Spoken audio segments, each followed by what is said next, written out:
Hi అండి. Welcome to my channel. Already చాలామంది అయితే బియ్యంతో, పప్పులతో అయితే రాఖీ చేశారు కదా! సర్లే వాటిలతో చేసినప్పుడు డ్రై ఫ్రూట్స్ ఏం చేశాయని చెప్పి నేనైతే డ్రై ఫ్రూట్స్‌తో రాఖీ అయితే ప్రిపేర్ చేస్తున్నాను. జస్ట్ ఫర్ ఫన్ కోసమే.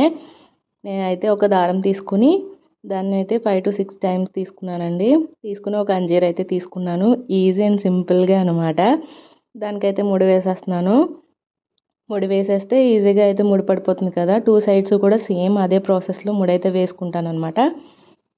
అప్పుడు మనం కట్టుకోవడానికి థ్రెడ్ అనేది సరిపోతుంది. దీనికైతే గ్లూ కానీ ఏమీ అవసరం ఉండదు. జస్ట్ సింపుల్‌గానే మనం ముడి వేసుకుంటే సరిపోతుంది. కావాలంటే బీడ్స్ అయితే ఎక్కించుకోవచ్చు. లేకపోతే అవి కూడా అవసరం లేదు. నేను నార్మల్‌గానే ముళ్ళైతే వేసేసి మిడిల్‌లో హోల్ ఉండదు కాబట్టి ఆ హోల్ కనిపించకుండా నేనైతే వేపుడు పప్పు ఉంటారు కదా! దాల్ పప్పు. సో, దాన్నైతే పెట్టి కవర్ చేసేసాననమాట. సో, రాఖీ రెడీ అయిపోయింది. ఈజీగా వితౌట్ గ్లూ ఏమీ లేకుండా రాఖీ అయితే ప్రిపేర్ అయిపోయింది. నచ్చితే లైక్ చేయండి, షేర్ చేయండి, ఛానల్ సబ్స్క్రైబ్ చేయండి. Thank you for watching.